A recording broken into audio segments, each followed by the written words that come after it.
C'est l'heure de la revue de presse sur Europe 1, comme chaque matin avec Olivier Delagarde. Bonjour Olivier. Bonjour à tous. On commence avec le voyage officiel de Kim Jong-un en Russie. Oui, parce que tous les ingrédients des meilleurs films d'espionnage sont réunis, écrit Henri Vernet du Parisien aujourd'hui en France.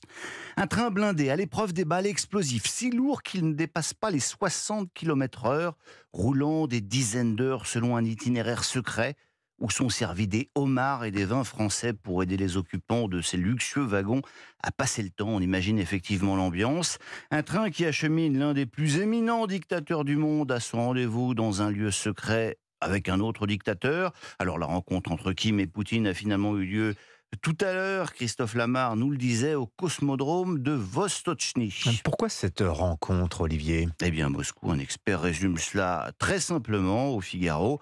En Ukraine, la Russie tire environ 10 millions d'obus par an, mais n'en produit que 2 millions. Voilà, il s'agit donc d'acheter des munitions, de l'artillerie à longue portée. Et à Moscou, explique encore le journal, certains pensent que cette aide pourrait être déterminante pour l'issue de la guerre. Oui, mais ça, ce n'est pas l'opinion de Soumi Terry, cette experte de la Corée du Nord interrogée dans Les Échos.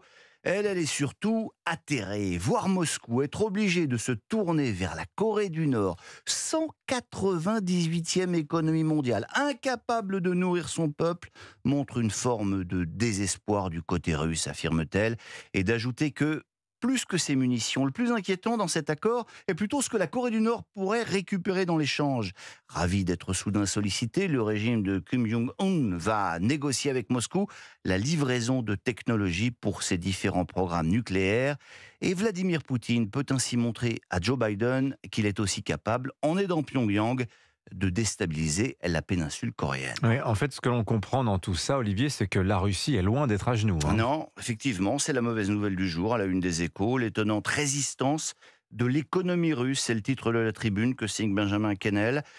Loin de s'écrouler, les entreprises russes parviennent tant bien que mal à s'adapter. Selon le FMI, la croissance sera même plus forte en Russie qu'en Europe l'an prochain. Alors bien sûr, comparaison n'est pas raison, mais tandis que l'économie russe résiste à la une des Échos, l'économie allemande chancelle en première page du Figaro. Sous le titre « La grande panne du modèle allemand », le journal souligne que l'Allemagne devrait voir son PIB reculer de 0,4% en 2023, la pire performance parmi les pays du G7. Alors la presse revient également sur la situation au Maroc et l'organisation des secours. Et peut-être que cette presse a déclenché une polémique qui est en train de se retourner contre elle. On s'en faisait l'écho ici même lundi. Vos journaux s'indignaient du refus par le Maroc de l'aide humanitaire française, expliquant qu'en raison de bisbilles diplomatiques, Rabat refusait la main tendue par Paris. Non mais les Français, vous nous prenez pour qui ? Des bougnoules ? À vous entendre, on a l'impression que sans vous, on ne peut pas faire face. Vous lirez cette réponse cinglante d'une conseillère du gouvernement marocain à la journaliste du Monde venue l'interroger à Marrakech. Cela en dit plus long sur vous que sur nous. Oui, nous sommes un pays moins riche, mais la réalité est que la solidarité fonctionne. Gloops.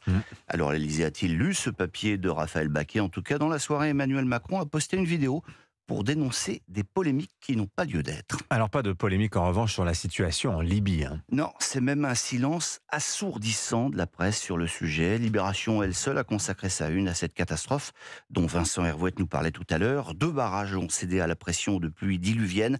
C'était il y a 3 jours. Le bilan pourrait atteindre 10 000 morts, mais en fait, on n'en sait rien et on se demande si ça intéresse vraiment. Alors c'est vrai que la zone est coupée du monde, c'est vrai que les journaux n'ont pas de correspondants en Libye, c'est vrai que le pays est dangereux, disloqué, et puis semble s'excuser Grégoire Amir Tamasseb dans l'édito de l'Union Lardennais aujourd'hui. La proximité historique et l'importante communauté marocaine en France font que nous sommes plus sensibles au drame marocain. Pour refermer cette revue de presse, Olivier, vous avez trouvé une petite histoire. Oui, je vois que vous commencez à me connaître. C'est le Parisien qui nous la raconte, votre histoire, qui va nous rendre le sourire. Celle de ce gagnant à l'euro-million qui avait oublié de regarder les résultats du tirage du 30 juin. Il avait bien entendu les appels lancés par la FDJ pour retrouver l'euro vainqueur, mais ça n'avait pas fait tilt. Et puis mardi dernier, Jeff regarde la rediffusion des tuches à la télé, raconte Thomas Poupon. Il s'appelle Jeff. Ouais. C'est C'est comme ça que l'appelle le journal. Alors les tuches, je le précise pour Pascal Praud, qui ne va voir que les films conseillés par Télérama, les tuches, cela raconte l'histoire d'une famille très modeste qui gagne au loto. J'adore ce film et j'ai toujours rêvé de ressentir ce qu'ont vécu les Tuches. Explique au Vous ne journal. sentez pas obligé de faire l'accent du Nord, là. Notre journal, tête en l'air, je le fais pas mal.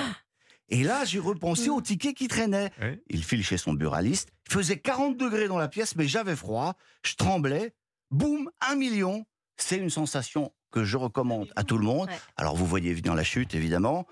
Non, eh ben on commençait par un film d'espionnage, on termine par les Tuches. Bref, si vous n'avez pas le temps d'aller au cinéma ce mercredi, lisez les journaux.